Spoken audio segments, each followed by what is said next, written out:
Good evening and welcome to The Square. Tonight's discussion will be on the 20th Ordinary Summit of the East African Community that took place last week in Arusha, Tanzania on Friday. During this summit, chairmanship of the East African Community was handed over by Uganda's President Yoweri Museveni to Rwanda's His Excellency President Paul Kagame, and this chairmanship is for a period of 1 year. So tonight's discussion is on the expectations under this new chairmanship in the region. And we are joined here by the Minister of State for East African Affairs from the Ministry of Foreign Affairs and International Cooperation, Honorable Minister Olivier Nduhungirehe. Thank you for honoring our invitation. Thank you for having me. Thank you.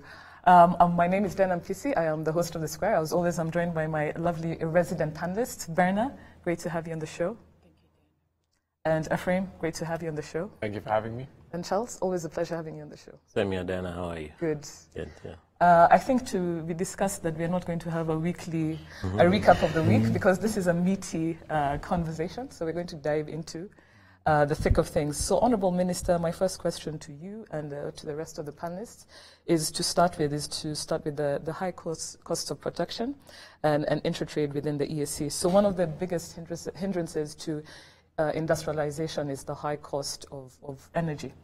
In the region. As they say, no energization, no industrialization.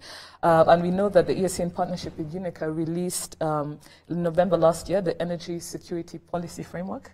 But in addition to this framework to help address this issue, what can we expect in the region under the new chairmanship in terms of reducing costs of production in the East African community and making it cheaper, simpler, and faster?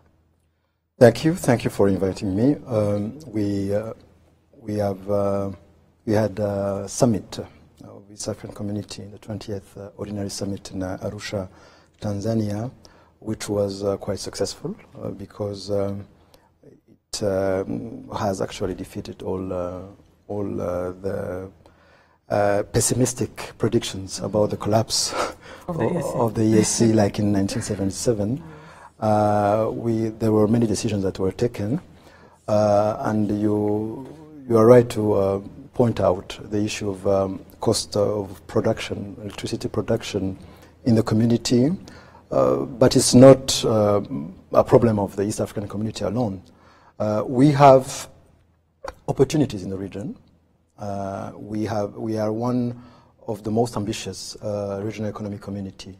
With 6 partner states, so we have growth and economic growth which is high, more than 6%. But of course, we have challenges. One of the challenges we have is those costs of production, including the costs of transport that we have in the community. You know that the East African community was created to address those issues, to ease business in the community. We are a community which has a 4-pillar integration process. The customs union, which is already in place, the common market, free movement of people, goods, capital and services, and those are already in place because we have signed the protocol, we are implementing them with the challenges that we may talk about. And then the next steps are monetary union and the political federation. But for now, what is important to achieve is first for partner states to have internal reforms, because whatever we say, we are still not in a good position in the World Bank doing business report. We have Rwanda, which is the second in Africa, which with the rank of 29th in the world, but the second is Kenya, 61. But all the 4 remaining are below the 100 position. We have Uganda 127, Tanzania 144, and then Burundi 168, and South Sudan 187 out of 180. So we still have a problem. We need to have to make reform internally. And then there are other rankings that I will not mention, like the corruption index, when we have countries that are still among the last. So those don't need a reform or implementing EAC protocols. Those are internal reforms. But the issue of implementing our protocol is crucial because we have the best protocols you can imagine. but we still have issues of implementing our own protocols. The free movement of people, of goods and services. We have those NTBs, non-tariff barriers, between partner states, where we have barriers to trade while we have agreed to open trade among ourselves. And there are other issues. So we need all of us, first of all, to have the political will to implement what we have agreed on. And then those challenges we have, electricity and others, will be addressed if we cooperate. Because we are talking, for example, about infrastructure. If we don't cooperate in infrastructure, we have oil and gas pipelines that are in the project of the East African Community. We have the railways, standard gauge railway, but we still struggle in getting us going through our commitments. This is one of the main issues we have in the East African Community. Interesting. Before I go to my next question, I'd like to hear from my panelists. Is there something you want to comment on? So I just want to highlight on something that the Honourable Minister mentioned around trade and transport. So one of the challenges right now we're facing at work, we are into import and export. And the port of preference for imports is Dar es Salaam. Now there's been a new regulation, announcement that the weight of heavy containers is reducing significantly. So it's moving from before you could fit in a container maybe about 25 tons net. So that's about like 27, 28 tons. Now they've dropped it to 21 gross weight. And what that has done significantly to our commodities is about the cost of the product by the time it lands here has gone up by between 10 to 25%. And it's taking effect 1st of March.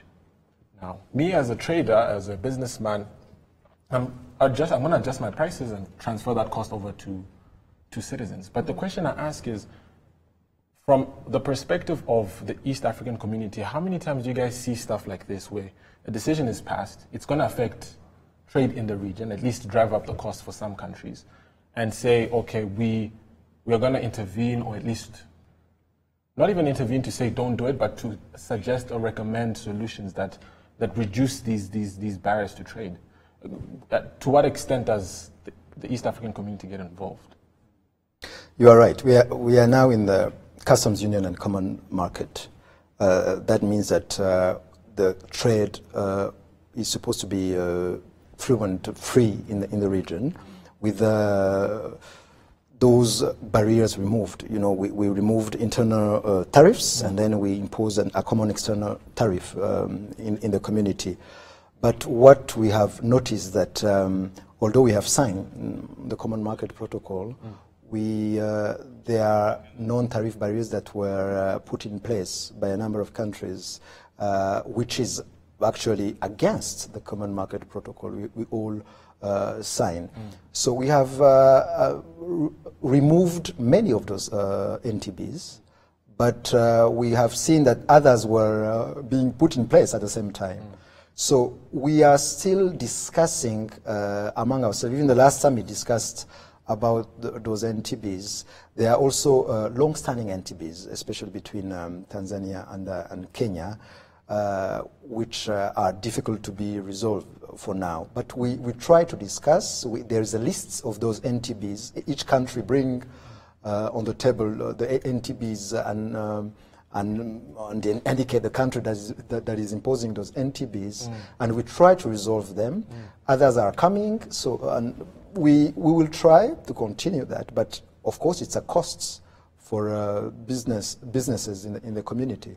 So it's important for all of us to implement what we have agreed, because it's impact on our businesses. So to what extent do you guys as the community, and not to say that you are in charge of East African community, but to what extent does Rwanda as a partner of East African community get involved at that level? And I'm saying this from a practical perspective. We have this situation. We're going to experience some sort of inflation with sugar, with rice, with cement, with very basic commodities that are needed in day-to-day life. Just because one country woke up one day and said, we're going to reduce the weight of the tonnage allowed on our roads.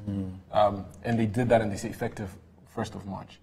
To what extent do you guys get involved on a practical level to say, okay, that particular issue that you guys have brought up, or that particular situation, is actually going to be detrimental to trade? But Ephraim, who is you guys? I mean, Rwanda, I mean as a collective, because the region has a representative body. Yes. So they come together and they use that body to administer, as you mentioned, certain policies that are supposed to be practiced across this regional economic community. Yeah. So when I say you guys, I'm referring to the East African community.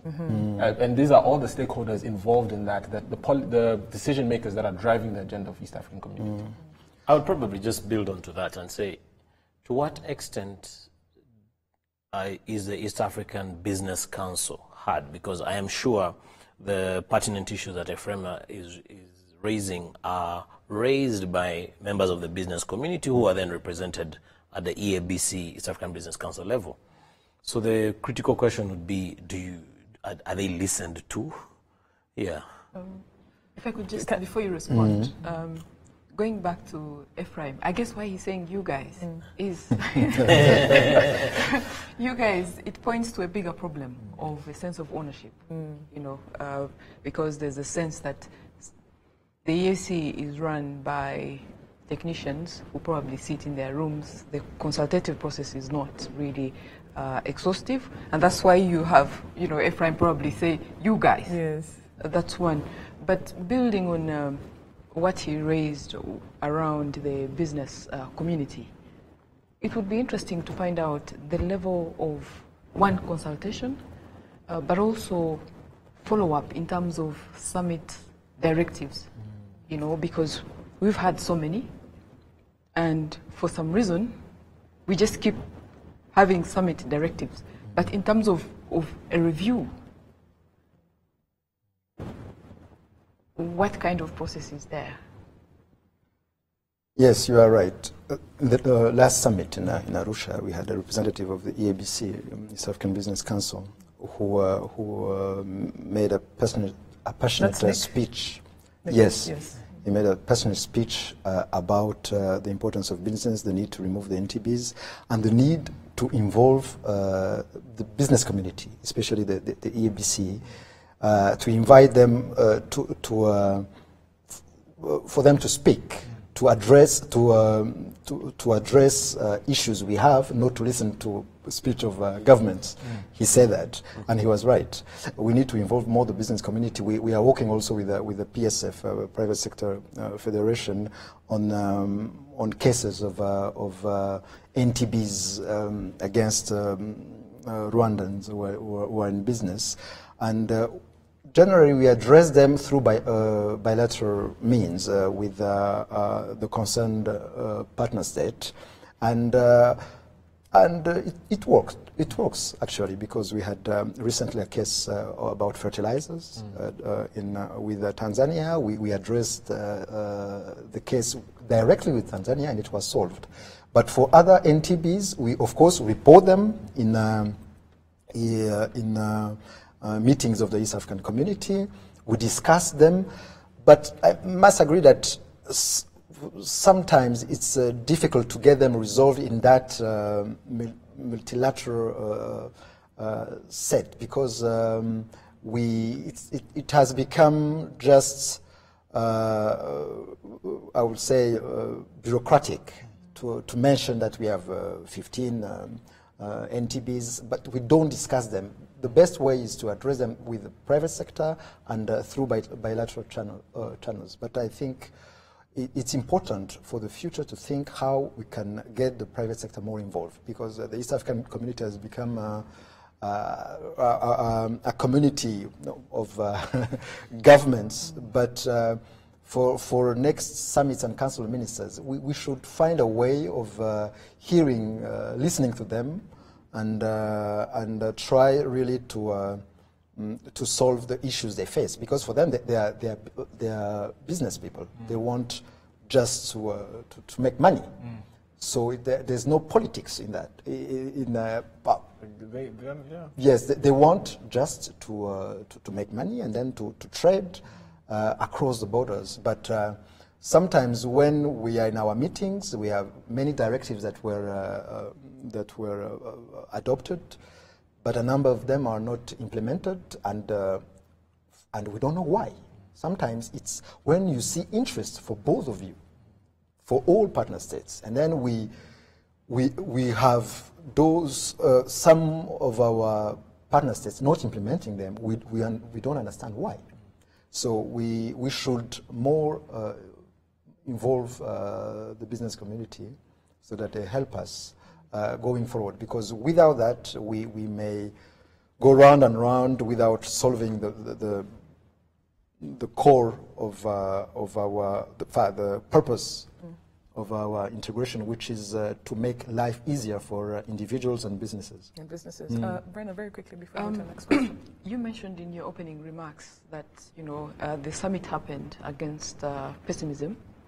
Yes. I wonder whether you understand where this pessimism is coming from. Why should people be pessimistic about the summit? It goes back to the current challenges that the community faces. So I wonder, now that we are looking forward, how are we going to raise optimism? Because the expectations are high. Rwanda has already set a record in terms of implementation. We've seen what's been happening with the AU reform. What's the plan for EAC? The plan should be to, first and foremost, having reforms implemented for the community. There are a number of reforms or studies that have been commissioned, but we need to move forward regarding those reforms.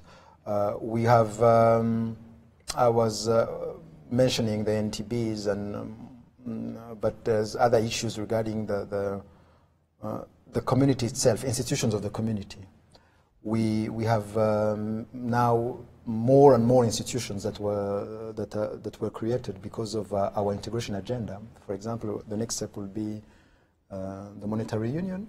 We have institutions that were created by the East African Legislative Assembly, like the East African Monetary Institute, East African Statistics Bureau, but we don't have the means, the budget to make them run.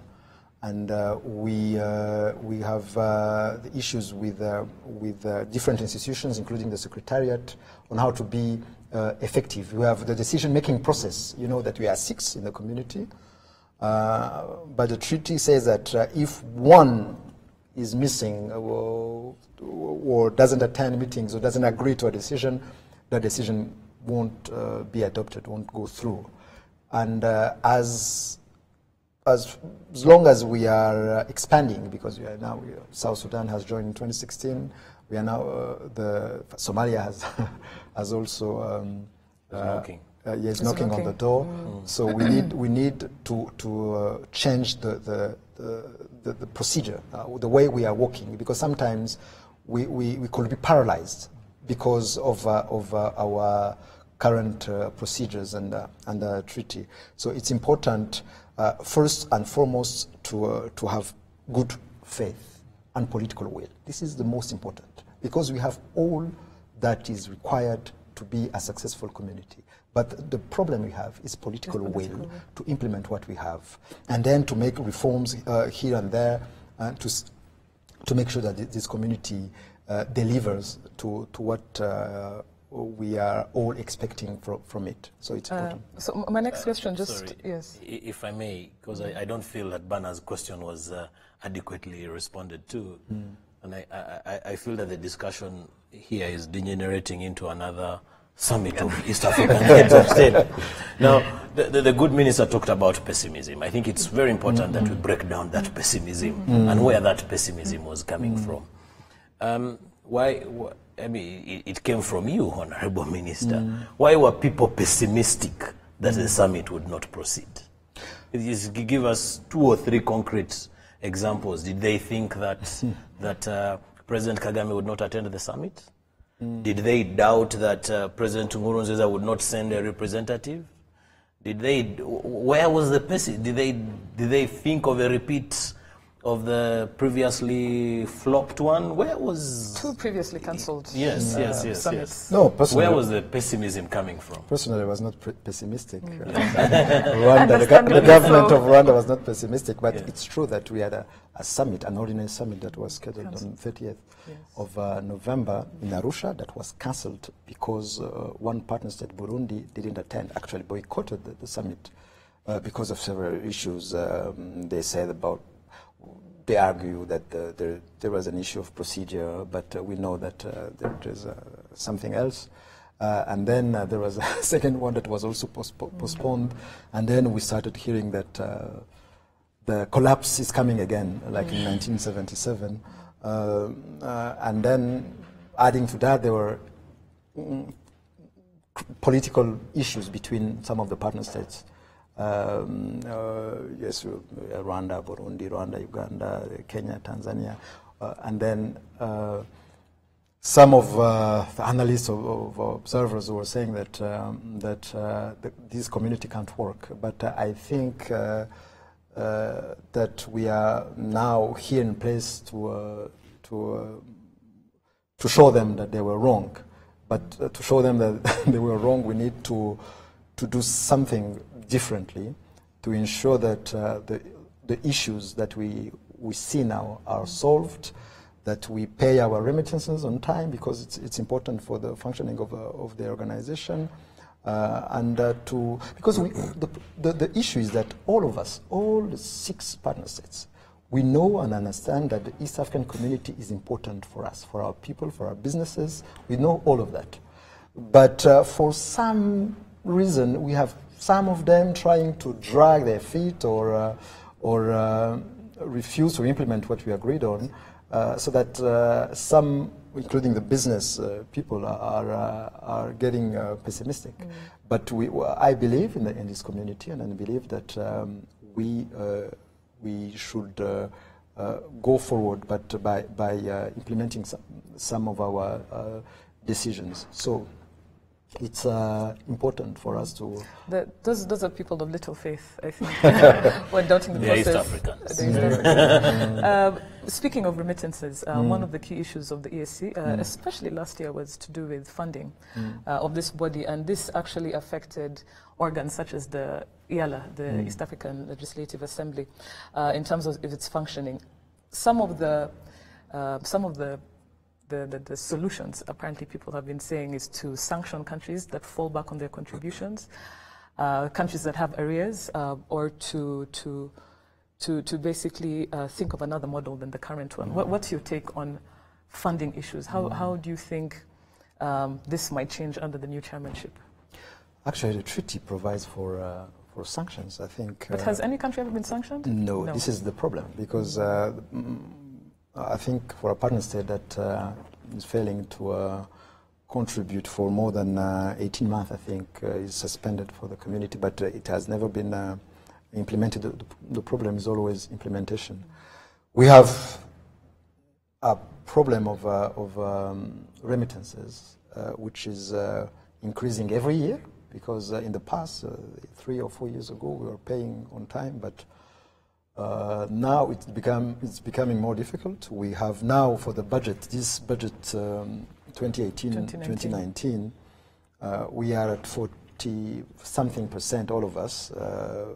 Kenya is at 80%, Rwanda 75%, Tanzania 63%, Uganda 53%, and Burundi and South Sudan 0%, because they are also paying arrears from past fiscal years.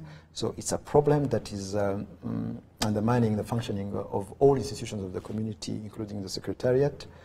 But we had several proposals in the past month about alternative funding of the community on the model of the African Union. What is being proposed for the African Union, a levy on eligible imports.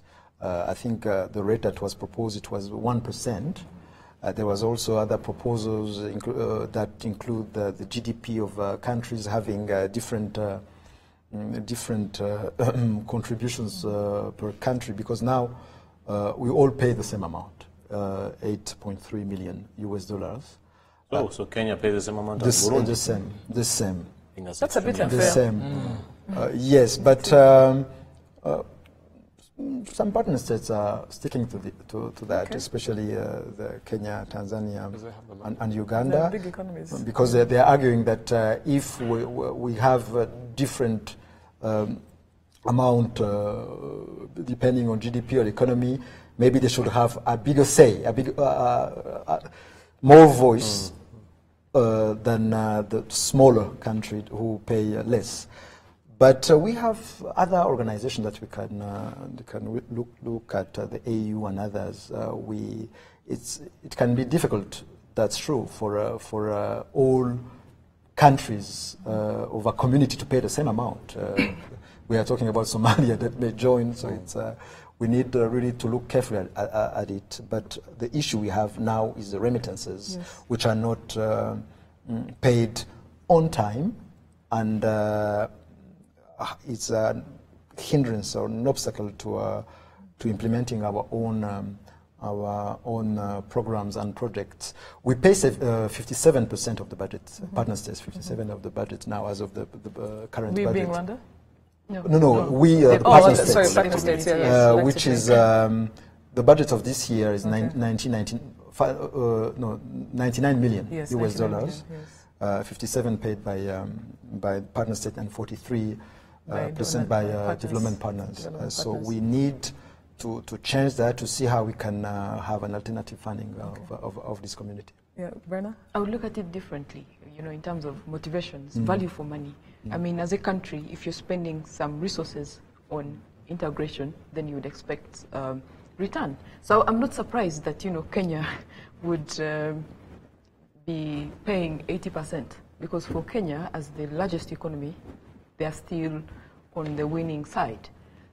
So my question to you is, how do you, one, ensure that there's value for money when countries make these contributions? Because at the end of the day, we want to create a community where people feel that they have to prioritize payment to the East African community.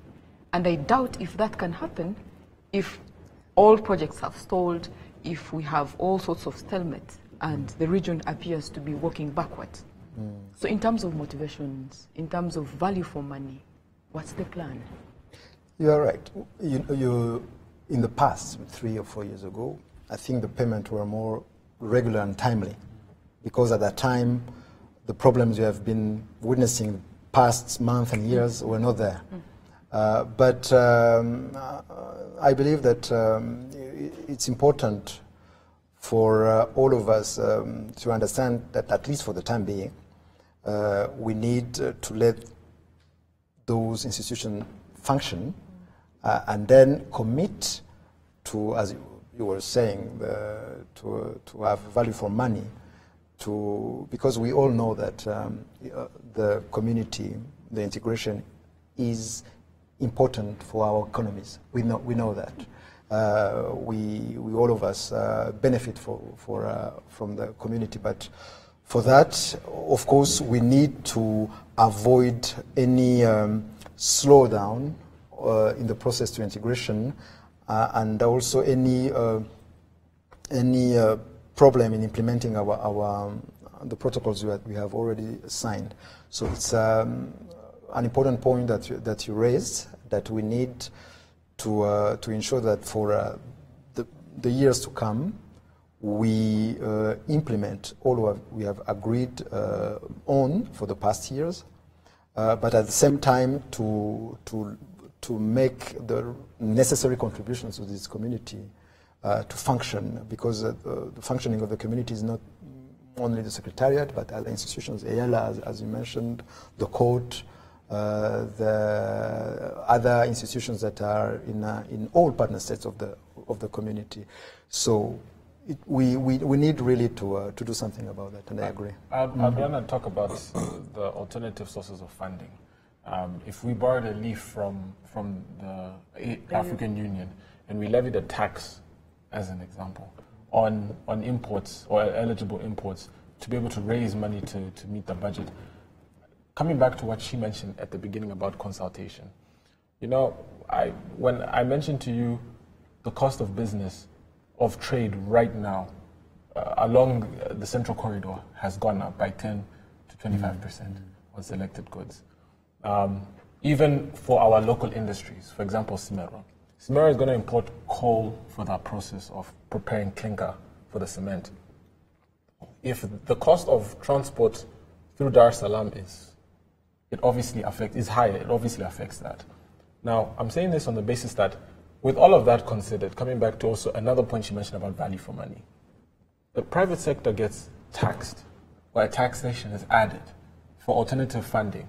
But the issues, it seems almost like the issues that should be solved are not being solved. So at what point do you sit down with the private sector and say, okay, we want to suggest this alternative source of funding or alternative approach.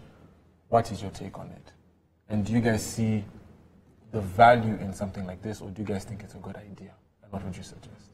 So I would actually twist it a different way. But just very quickly, so your question, Tim, is to do back to consultation with the private sector when it comes to alternative methods of funding. Yeah. Yes, please. I would probably twist it in a different way, but try to arrive at the same thing. Because you see what's happening right now is that whether it's the CFTA or the levy that's being proposed, the alternative funding, all the partner states are going to go back to the private sector and ask them to do a little bit more. So it is actually an opportunity for the private sector players to come and say, no, we don't mind putting in a little bit more, but listen to us. Yeah. Or almost so to say that the private sector is actually in a position where they can say, if you want more of our money, do this for us. Yeah. And we can give a million examples until the cars come home. You promised us standard gauge railway will be here by this time. So we don't mind that in the next financial year you can add a 0.5%, but first do your bit, you as government. You promised us that we will all be moving on IDs in the region by this time of the year, that you'd open up the airspace and you have one area network, but flying across the countries would be one, what's the word, open airspace, I think open skies by this time. Fine, we are going to accept that we pay an extra 0.2% on eligible imports, but open up the skies by that time, you know, such that almost it's give and take. You want our money, but we'll sit and say, oh, you're going to pay 0.2.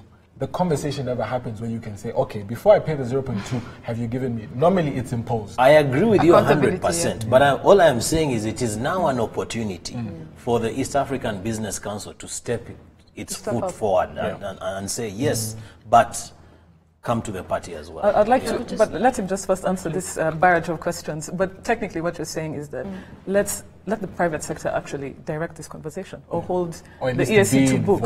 You know, so what's the level of consultation on alternative funding for the EAC with the private sector? Is it happening as we speak? I don't think that it is happening. Is it in the pipeline? There were studies that were commissioned by the East African Community policy organs. I think it was either the summit or the Council of Ministers that made different options, including those related to the levy on export. And also there was a complicated one which was different economic criteria and also different level of contributions.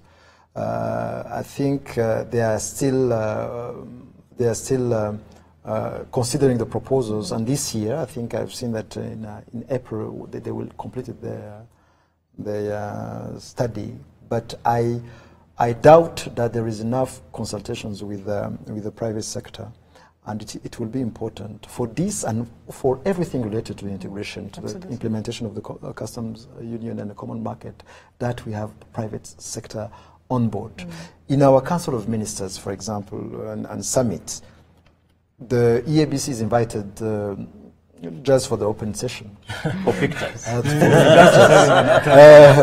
So we need to find room in our meetings to exchange, to discuss with the private sector, so that we hear from the ground, from those who are the beneficiaries of our policies, what are the challenges? How we can address them? I think what the Square is saying, Charles Berner and Ephraim, is, and it's a solution that I think we're discussing.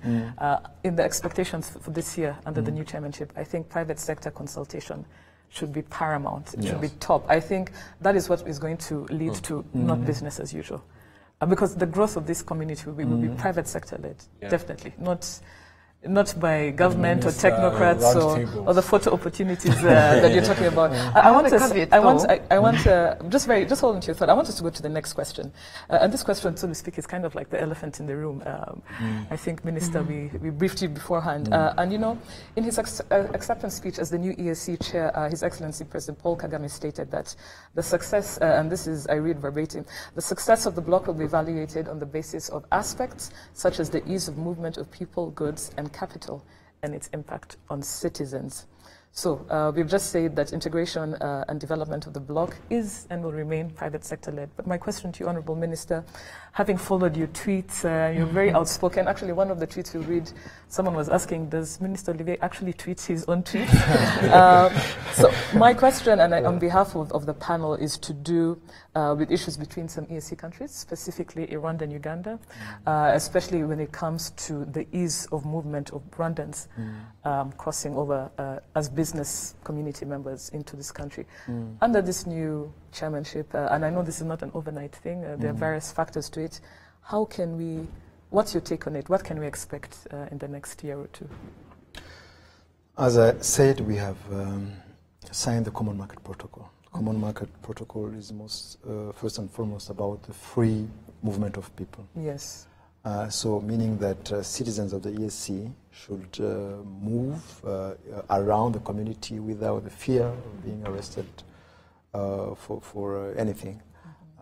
So we have the issue, you know, the issue of Rwandans who are regularly arrested, beaten, tortured, and also dumped the border or somewhere in Kampala for no reason, without any communication to the High Commission, to the government of Rwanda, and without any access to the family.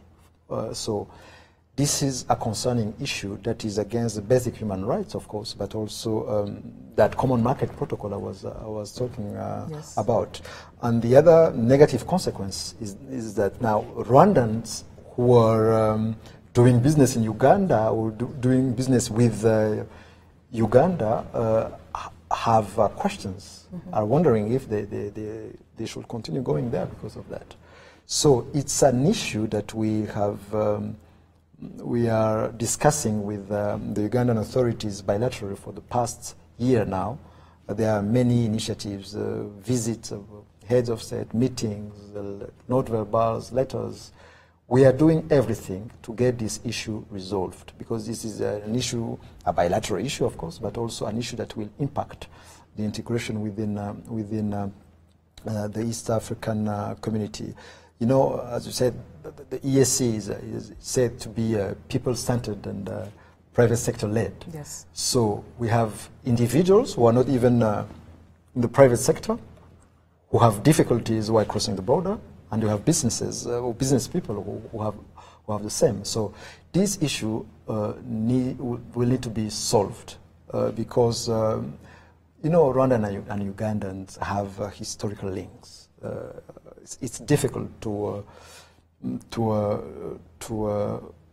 prevent Rwandans from going to Uganda. It's impossible. So we really need to further engage the Ugandan authorities so that this harassment of Rwandan stops, because it's really impacting on the good neighborliness in the region, but also impacting negatively business in the East African community. It's very unfortunate. Yes, Brendan?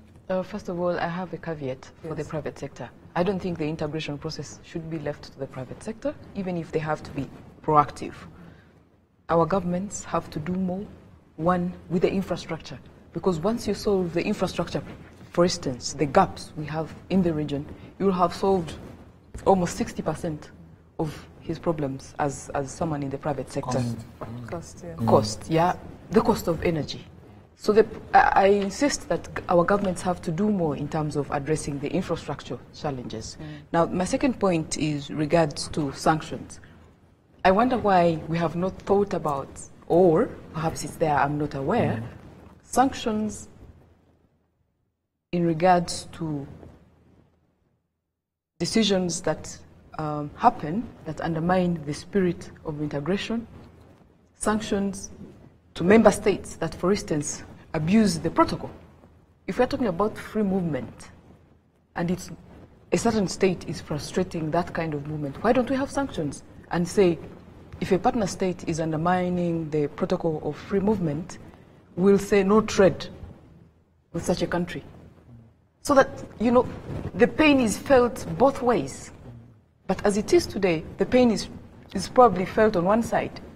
And it goes on and on because the pain is not two-way.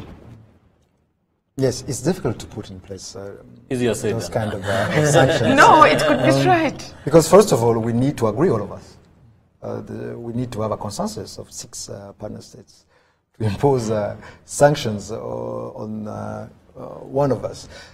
Sanctions can be used for specific issues like non-payment of remittances, but non-implementing directives of the community is difficult to put in place. But it can be done. But the question, I think for me, the question would be, Bernard, to your point, is the dependence we have on each other as a community is not heavy enough for sanctions to actually matter. And it doesn't mean the sanctions will be ineffective. Because, for example, let's take Burundi as an example. Burundi exports coffee. They don't export coffee to Rwanda. They don't export coffee to Kenya. They don't export coffee to Tanzania. It has a final destination. Maybe those countries are intermediary transit routes. So at what point do you say we're going to add a sanction and it's going to be, or we're going to impose a sanction, it's going to be effective? So the issue I have is that sanctions right now are ineffective. I think the engagement, coming back to this thing, because we've all agreed, and I think you said it, Minister, that we see the benefit of the integration, but for some reason, I can give you the simple example of what happened in Nigeria in relation to the ratification of AFCFTA. The private sector went and lobbied government. And don't forget, the private sector, this is right before election, they're having elections, I think it's next week or in a couple of weeks. The private sector said, if you go ahead with this thing, you will see.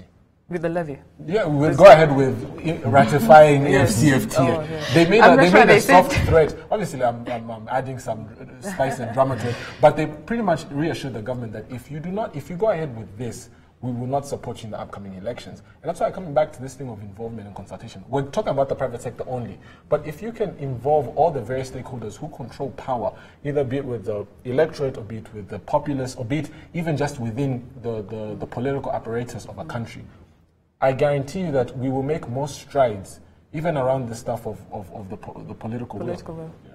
If I could just respond to that, yes. Please. When I talk about sanctions, in my mind, I'm not just thinking about trade. Yeah, these countries have strategic interests.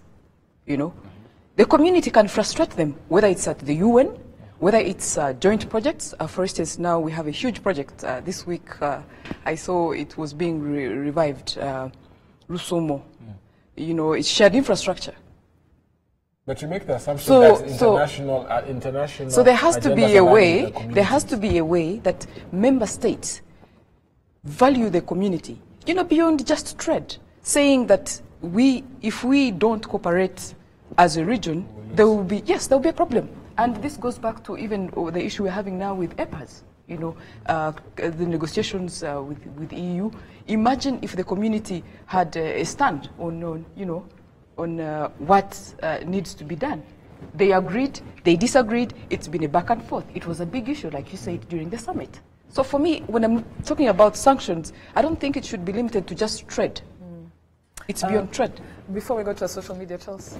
I want to say something. First of all, last week I was in Dar es Salaam, and in one of the meetings I attended, there were 2 gentlemen from Nigeria who shared with me a very painful experience. For a Nigerian to go to Tanzania, they need to apply for a visa 3 months in advance, and they pay $250 for for a single entry visa. Then I took it a notch higher. You know, I had stubbornly traveled with my ID, and I tried to go into Tanzania with my ID, and which should not be a problem. Yes, yes. It should not be a and problem.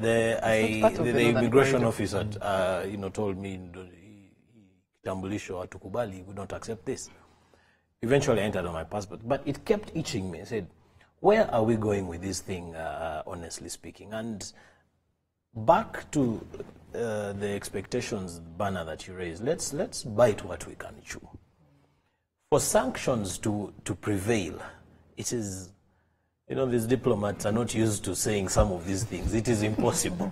It's just, there is no way. And the good minister alluded to it, that you need consensus for sanctions to apply. How do you expect a country to sanction itself?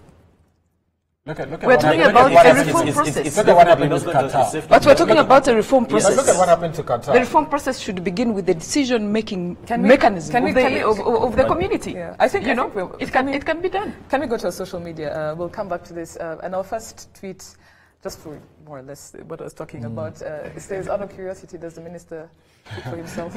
Yes, I do. Yes, you do. Every single tweet is mine. It's yours. Yes. From your fingertips. From my There's fingertips. No PA doing anything. We like your viciousness sometimes.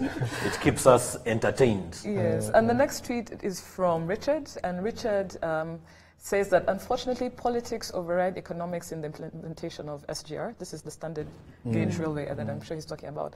And this is a major reason for pessimism on the EAC integration. Secondly, how do you enforce importers not to buy materials such as steel from China in the name of EAC trade promotion? Can I add to that? So, you're answering on behalf of the minister? minister? Let me not answer. Let me add to that. Okay.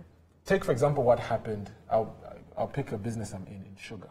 So for the longest, the majority of the sugar in our market was coming from Zambia. Now, the trade route was Zambia through Tanganyika to get to Mpulungu. It would be put on a ship, the ship up into Bujumbura to Kigali. It was a very straightforward route.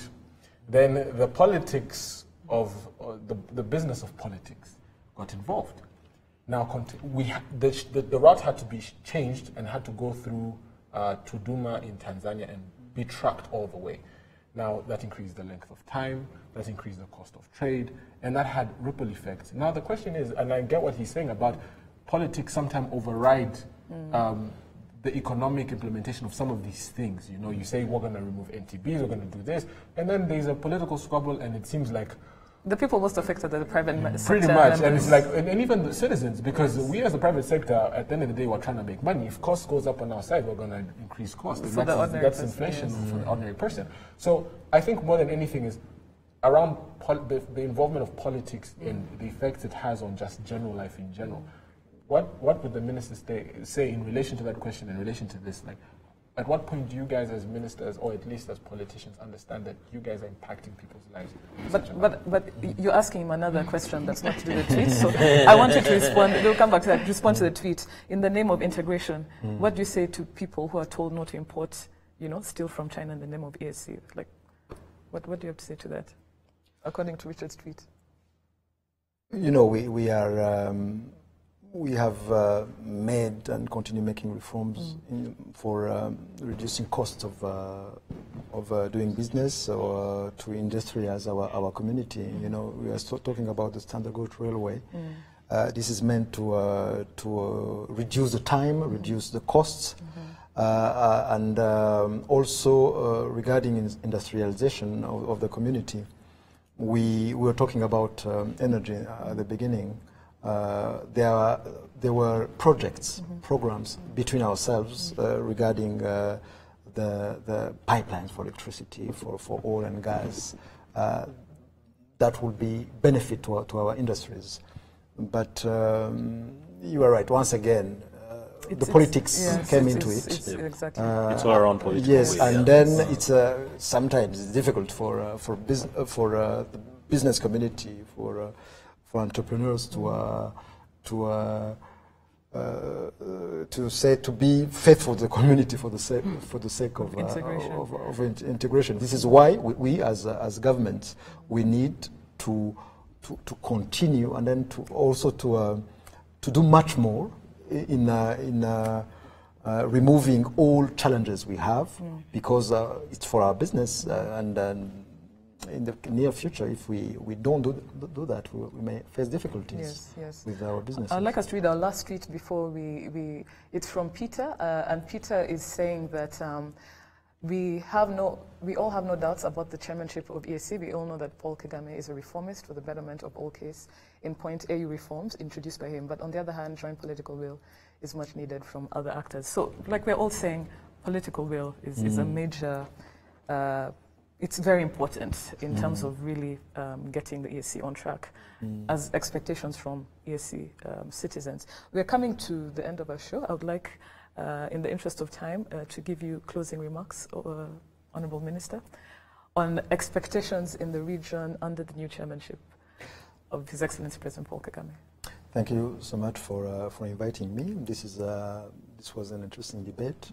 And we believe that it is important for us, for policymakers within the East African community, to continue this awareness with the people, the population, and the businesses, because this is also another issue we have. Sometimes people think that the East African community is for politicians, for government, not for the people. But everything we do is to ease the life of our peoples and our businesses, and we will take advantage of this 12 months at the helm of the East African community to ensure that the EAC delivers despite the issue we have in the region.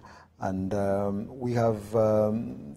we need to make this community work, and then to do that, we need to perform a number of reforms in the secretariat, in different institutions, but also to really remove all barriers to trade, those NTBs, because they are discouraging governments and private sector in moving forward in the integration process. But it's our task, and then we will try to deliver for the next year. Yes, I think on behalf of the Square, what we are really looking forward to is really deliberate, in-depth consultation.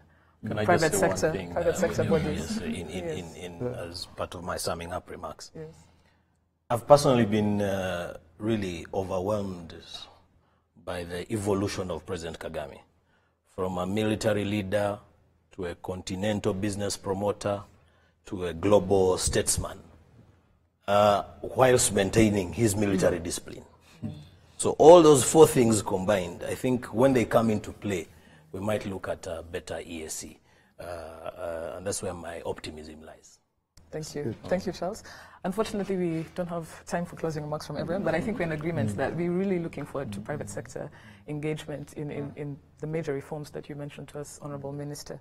Please keep the conversation going using the hashtag #TheSquareRW on the new chairmanship of the EAC and expectations we have, expectations in the region. I'd like to thank our partners, Uzi Collections and Bourbon Coffee, always made in Rwanda. Thank you for tuning in, and have a good night.